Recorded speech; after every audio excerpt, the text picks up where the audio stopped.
What we're talking about is the Business Agility Manifesto that our panellists have spent and others have spent a good deal of time and effort, a lifetime perhaps, in pulling together. So our panellists need no introduction, of course, but won't you join me in welcoming onto the stage John Zachman, Ron Ross and Roger Bilton. I'm always interested in the answer to the question, what's the problem we're trying to solve? I think that's the question we all spend our lives answering, don't we? So I'd like to pose this question to each of you, same question, each of you in turn, just to kick us off. If an organisation developed all of the business agility that you think it should have, why would they be better off, and in particular in your particular practice areas? So if they were as agile as you'd like them to be, why would they be better off? They would probably, arguably, 300-400 years along, and we're moving into the information age, the digital age, the knowledge age. People have different names for it, but the game has changed. And we're probably a couple decades into this now, so a lot of different things are happening to us. Notably, in the foreseeable future, we could see a dramatic escalation of complexity and an escalation of the rate of change. It's changing a lot of the ways we think, and we have to become capable of dynamically changing the enterprise on demand. And that presumes some things have to happen. The enterprises of today have never been engineered, actually. They have to be designed, because flexibility or agility is an engineering design issue. It doesn't happen by accident. There's physics involved. So my observation is that this whole idea of agility has to do with flexibility, dynamically changing the enterprise to accommodate the demands of either the regulatory environment, the government, or the marketplace. So if you cannot accommodate that, the high probability is you're not going to be in business, or you're not going to be viable. So that's the issue that we're trying to deal with here. Thanks, John. Ron, same question. So if an organisation has as much business agility as you think it should have, why is it better off? And is there a particular spin from the rules world? The fundamental insight, I think, of the Business Agility Manifesto is recognizing that knowledge is an asset, is a corporate asset. Not just lip service, but the fact that it is a tangible, viable, valuable, inescapable, and necessary business asset. So, entering the knowledge age, we have to be aware of what knowledge is. We have to work at engineering it. As John says, it's not going to happen by accident. So, specifically, at the most basic level, concept models. Concept models are word models. They're structured vocabularies. They are a way to speak precisely about requirements and about business rules, about all aspects of communication. So communication would be dramatically improved, which in turn accelerates development of thought. Secondly, business rules. Statistically, some of our clients have told us they can accelerate projects by 75% by having business rules ready before a project begins. And so if you retain and engineer, manage that knowledge, you have a huge advantage in launching projects. And then finally, compliance. And today, unfortunately, compliance is often thought of as an afterthought, as drudgery, as something to be avoided as long as possible. Compliance needs to be built in. It needs to be part of our solutions to problems. And knowledge is key to how we do that. Okay, thanks for that. So deliberately capturing, understanding the knowledge so that we can be as flexible and dynamic about change as possible. Roger, from your perspective? Well, I just wanted to start out by saying that when we got together to start talking about something, we didn't know what it was going to be. That was at the beginning of the summer, late spring. we just all had some frustration knowing that things weren't going as well as we'd like in the marketplace. And we quickly discussed the issue that companies don't last as long as they used to. Matter of fact, they're going out of business really, really quickly. Even the ones who do, they're facing the issue that time in market for products and services is drastically shrinking. The time to market is not getting any better. And so we're missing the opportunity to be in market with good products and services because everything was a start. Everything was a transformation, and there was nothing to leverage and save from what we had before. So we quickly got to the point where we need to have organizations that can easily reuse things they've got already without ripping everything apart every single time. And so we kicked around words like adaptability, resilience, versatility, nimbleness. And we said, hang on a second, this is all agility. So that's really how we came up with the idea in the first place. Too many disposable organisations. Yes. Perhaps deliberately so. We don't expect to be in business for more than a year or two. That's the shareholders might know. Yeah. We'll burn brightly and die. Something a little more long term might be better. So, again, same question for each of you, and let's see if we can make this really practical. And you might tell me that it's too early to make it so practical, but what could the folk here take away? What are 2 things that their organisations could do next week? 2 practical steps they could do next week to improve business agility. Look for existing sources of business rules, which is something today we overlook. Business runs on the basis of contracts, obligations, laws, statutes, regulations, warranties, guarantees, and those things are not mysteries. They exist, and they're part of meeting expectations of customers. So simply becoming more in touch with the current realm of obligations and commitments that are relevant to the area you're working in is a very important first step, instead of getting in the weeds of a solution. So find the knowledge. Yep, looking for them, identifying, and understanding. But it's all there. It's all there. Business rules don't just come out of nowhere. Yeah. They are what runs the company. They are the basis for shaping behavior and decisions. Okay. Thanks, Ron. Roger, to-do list for Monday? Yeah, what I would say is I think it's really quite important that you start to understand and show where whatever you're working on fits in the overall scheme of things. Ask yourself the question, who are we doing this for? It's not the person in the next department, it's the person or the organization that sits outside. Ask the question, who cares? What do they care about? And make sure that whatever you're doing is contributing value to that in a way that if this is something that other parts of the organization might value, design it once, use it many times, start to think about reusability of those particular assets, but in the context of delivering value in an end-to-end process. Sure. John, 2 things? Yeah, I'm not too sure I have 2, but one thing that is clear, I never said, and somehow or other, somebody always hears me say this, but I never said stop the music for 15 or 20 years and build a bunch of models, and then you could go write a few lines of code again. I never said that.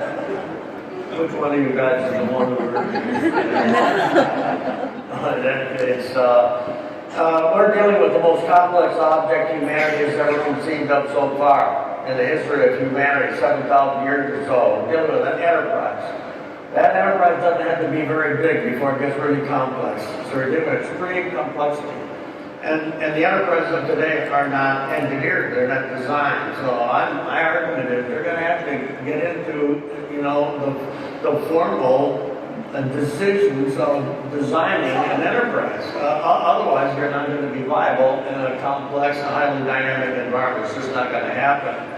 Okay, so between now and someday, you're going to have to begin to engineer, to design the enterprise. So you can't stop the music and design the whole enterprise. It's the most complex object we've ever seen. So you're going to have to figure out how to do this little by little, iteratively and incrementally, little by little, over some long periods of time. Probably infinity. It's going to have to do it little by little. But at the same time, you have to keep the existing enterprise running while you're doing that. yet it didn't generate the revenue stream. In any case, and it doesn't make a difference if you're an existing enterprise or a startup. You know, once the startups hopefully become an enterprise, it's a viable enterprise. It's not going to happen.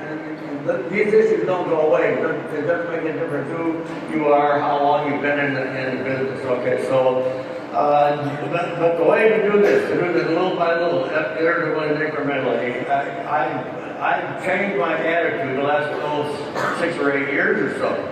What I would do is I would start out with the CEO's problem. And I parse out of that problem what I would call the primitive components, what are the dependencies on that problem. I start with those. And then if you can solve that problem, the CEO has another problem. And another one. And I would take a problem-based approach to build this out, do the engineering design, incrementally. That implies some other things. It implies some things about you're going to have some explicit definition of what those the architectural constructs are, what your design constructs are. And the second thing is you're going to have to maintain, we were talking about this a little while ago, to govern the implementations incrementally over time. So you're going to have order. Right now there is no order. Okay, so this is incredibly important. So you've got to start working with the CEO's problem. And of course, I have about another hour's worth of material. But in any case, you kind of get the sense of We'll do that something.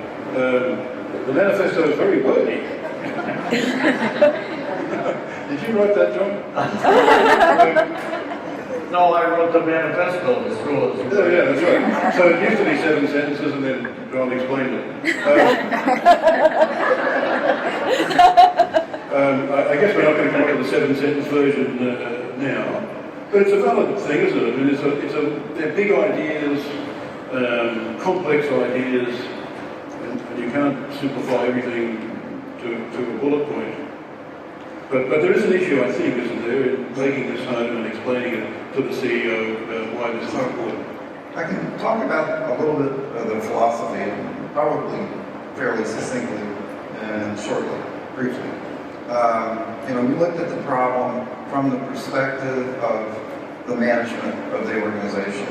And management's not going way back, right? If you flatten hierarchies and change your organizational dynamics. And what are the imperatives that management must satisfy on a continuous basis?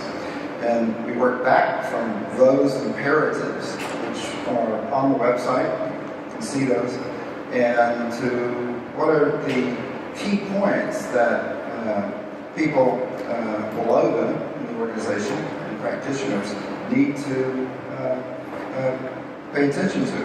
And among those, probably knowledge is the most important, and therefore you need a knowledge base, a business knowledge base, and you need to ensure that the asset of business knowledge is protected, retained, and reused carefully. That, in a nutshell, I think is a big part of the message. What did I miss? Yeah, I can answer the second question. That's not fair. What should we avoid?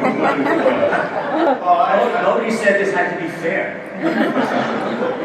Can you imagine these three? It's why they took 12 months to write it. You and I could have knocked it over in a week. That's the answer to the first question. For the record, the original version was about 4 times longer than the final version. So, I couldn't get these guys to be succinct. I tried. Right, Roger, what should we avoid? Actually, I'm going to the first question now. Is it moved? Okay. Basically, well, I think the three most important concepts in all of this, if you have to tackle anything. One is take a wider perspective than you're taking today. As BAs, all the time, people are asked to go in and find out what's needed in this small little area, but you have no clue how it connects to value creation. And start looking at a whole value chain. Start looking at end-to-end, and start looking at how we actually do create that value, and know where you fit, and know where your client fits. Quite often your internal customer has no idea what difference it makes, but they actually think they're the customer. And they're not the customer, they're just a means to an end. So I think that's one thing. Broaden your horizon, make sure you know how your customer's customer is going to benefit from what's taking place. That's one. The second thing is, I would say, organize your thinking. So don't just think about random text and information that people might say, what do you want in the solution you're building? Think about the fact that processes are different than rules. Rules are different than data. Data is different than organizational structure. Get the categories of things and get stuff in them and keep the independent variables separate so that you can then associate them together. So the rule is don't integrate, separate, but associate. And if you can do that, you will have things which Ron can put into the knowledge base. Those are the knowledge areas. You can put that into the knowledge base to be available next time. I guess the fourth one. Is it four, okay? The fourth one is make sure you take that and you put it, first of all, document it, put it back into the knowledge base. Don't just draw things from the knowledge base to be project. Repopulate that knowledge base so the next team knows what you're doing. Wait a minute. Yeah, I forgot that's- four things. Anyway, that was John's He's answer. been hanging out with you too long, John. No, John, you get 2. So I've used 4. So, I would just make an announcement to add to what Ron or Roger said, but I think there's a high level of risk that we're dealing with here. So I think you have to understand to have a survey of what things you need to consider. You may not be able to consider everything all at one time, but you better have a way to consider what is significant and understand what the risks are you're assuming. So that would be the key thing I think you want to take away. The manifesto basically identifies and surveys as a comprehensive survey of what the imperative things are that you have to take into consideration. If you're not going to consider them all, then you better be understanding which ones you're going to consider and what the alternatives are.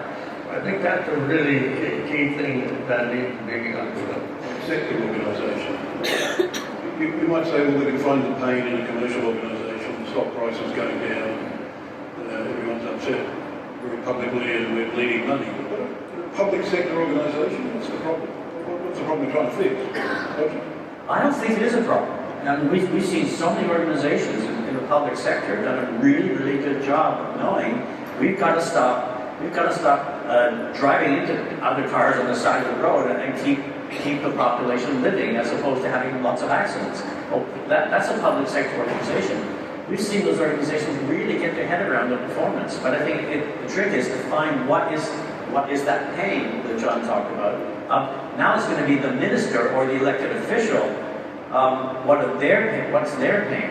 And so we've seen really good examples in public and private sector. So. Yeah, okay. I would just add to that if there's anything true about public sector organizations, they are policy-rich and knowledge-oriented. And so techniques aimed at those, especially when explained in the context of problems that the CEO or the top leaders see, is going to go a long ways. John, how do we know if an organisation is agile? I mean, how would we know we've succeeded? Well, I think that if you can change it dynamically, then you know it's agile. But you want to change it not with zero time disruption and cost, but minimum time disruption and cost. Now, I'm looking at one of these questions that says, what should we avoid when building for change? This is a key issue. If you're trying to implement something, and the way to do this is to hard bind things together. Yeah, you encapsulate things, so that makes it easier to implement. If you're trying to engineer for change, you separate the independent variables. Anybody been in my seminars, when I say that, I say you write this down because this is the key idea. If you want flexibility, you separate the independent variables. I'll just add one thing, which is you would know that an organization is agile when you can make a change to a policy, a business policy, in no more than the time it takes to think through the risk and the consequences from the business perspective. In other words, all the The change aspect, change management aspect, is in the plumbing. And once you understand the right policy that you want, flip the switch. And that's when you know you're really agile. Okay, yeah. Yeah, I'll add, I like what Ron says about the knowledge base, okay? Nobody's gonna change this building until they get in there and look at what the descriptive representations are of the building. You start changing things, you can lose the whole thing in a heartbeat. And you better have that knowledge base. And they will have it for this building as well. For airplanes and buildings and things where citizens are getting hurt, this will be regulated. You know, they won't allow you to build a building unless you can guarantee to the people who have the jurisdictional control, you guarantee to them that you are describing the building, and they will look at it and see if you actually built the building the way you described it, by the way. And then if you want to change it, then you have to go back and change the descriptive representation before you change the building. This is a really critical issue. Ron Ross has made an issue of this for decades. So if you don't know how your enterprise works and you start wanting to change it, I will tell you, it's high risk. You can change and see what happens, but that's like knocking these walls out to see if the building will still stand up. You know, it is really a critical issue. So, Ron, the business knowledge base, come back to these questions in a minute. The business knowledge base is obviously a core concept. Bring that to life for us. What does that look like? Is it a database of something? Yeah, what might it look like? let's don't think about it that way, quite. You know, I think the best way to think about the business knowledge base is through the eyes of anybody sitting here in the audience, and you think of, in your own work from day to day, what questions would I like to have answers to? What questions would I like to not have to spend time doing detective work in order to understand how something works? So you would like that knowledge right at your fingertips. Think about it in terms of questions that you would want answered. Like, what is a gold customer? And who decided who gold customers are? Who can change that policy? You know, where did it come from in the first place? What are the exceptions to those rules? And if you could answer those questions, imagine how accelerated your day-to-day work is. So you can describe a knowledge base in terms of, you know, platforming. Okay, it's a database, it's a repository. That's really not the point. The point is having the knowledge at your fingertips in a knowledge companion that enables you to do your work more effectively. Obviously, I mean, Agile has all sorts of meanings, and you kind of get the impression that if something's not Agile anymore, it's hardly worth doing. But it has some very particular meanings, and you must have thought about this when you decided to use the word agility, because you were not talking about Agile software development, you were talking about something quite different. So how do you just tease that out for us a little? What is the difference between Agile and agility?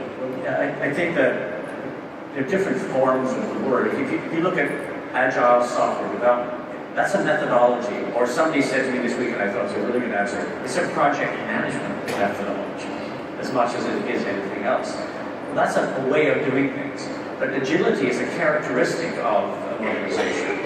So just because you do Agile development, it's your development that's Agile, not the product or the service you deliver is necessarily Agile.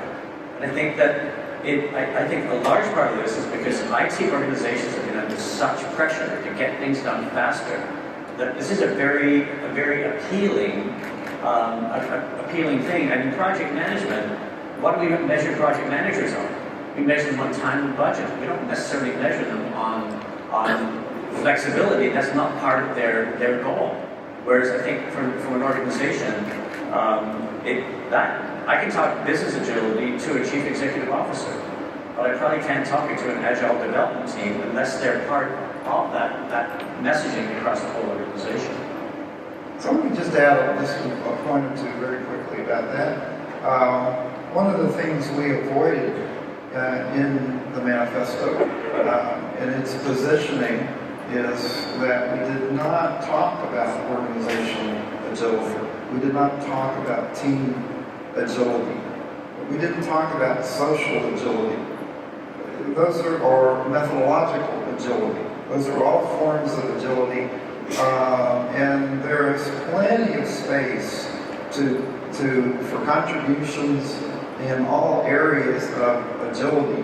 The one area that we focused on in this manifesto is business agility, meaning the management imperatives of managing assets and protecting assets, and especially knowledge, and ensuring that what we do from day to day aligns with strategic and business objectives.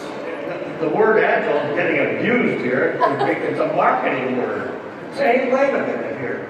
You know, this is not a marketing, this is really a serious issue here. And you know, using the word to describe something that is not reasonable. Forgive me for getting emotional. Let's talk a little bit about roles. So we might have a chief agility officer.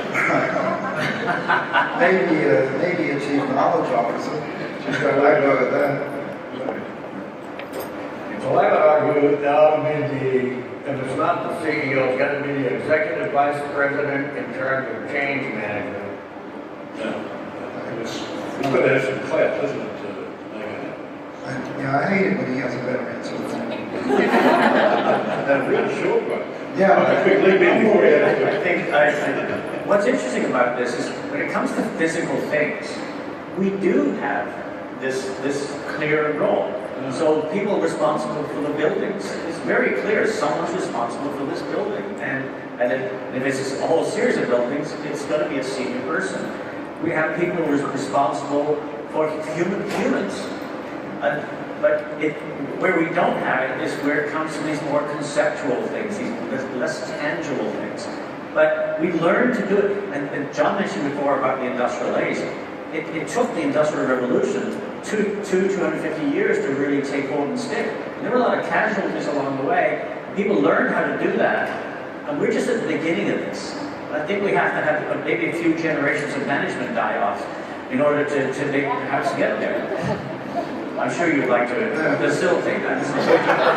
But there needs to be something that happens in a short time, isn't it, just to maintain interest and attention. Organisations have got short attention spans. So there's no point saying we've got this wonderful idea to develop agility over the next 3 years.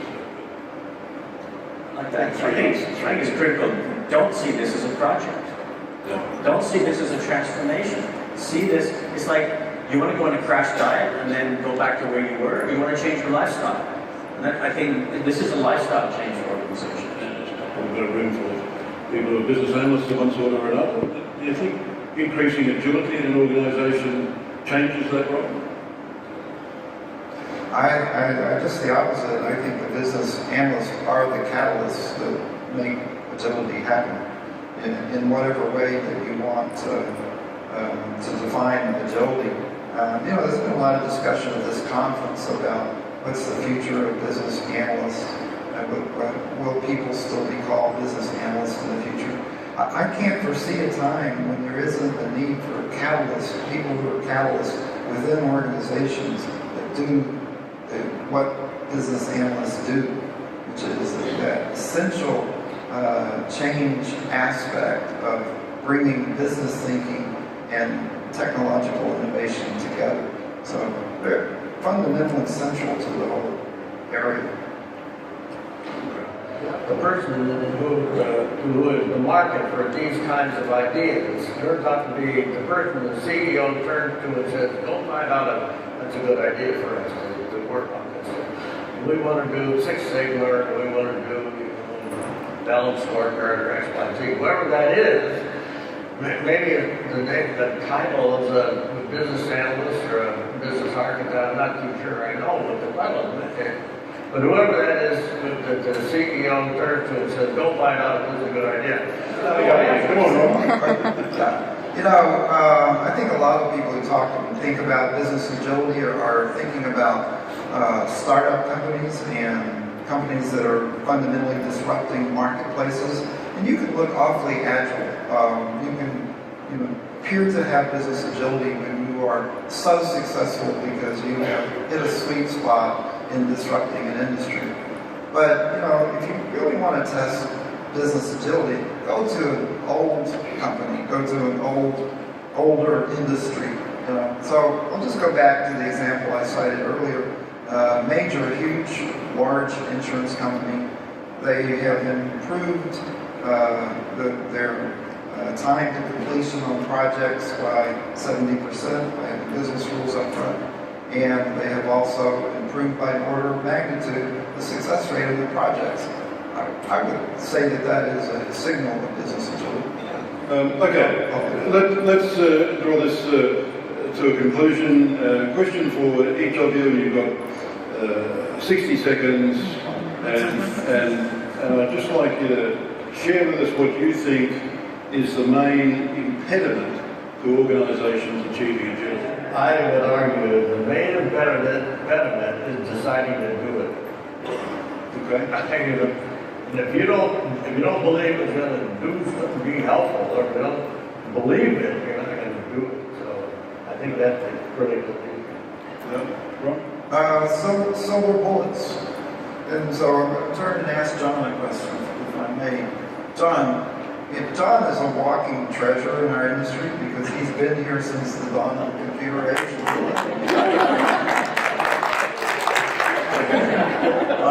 Has there ever been a time in the industry when the next silver bullet was not going to solve all the problems? Oh, geez, I love this. The COBOL was going to solve all the problems. All you got to do is COBOL. You'll never have to work or think again in your entire life. Everybody will live happily ever after, and you can get rid of all the programmers.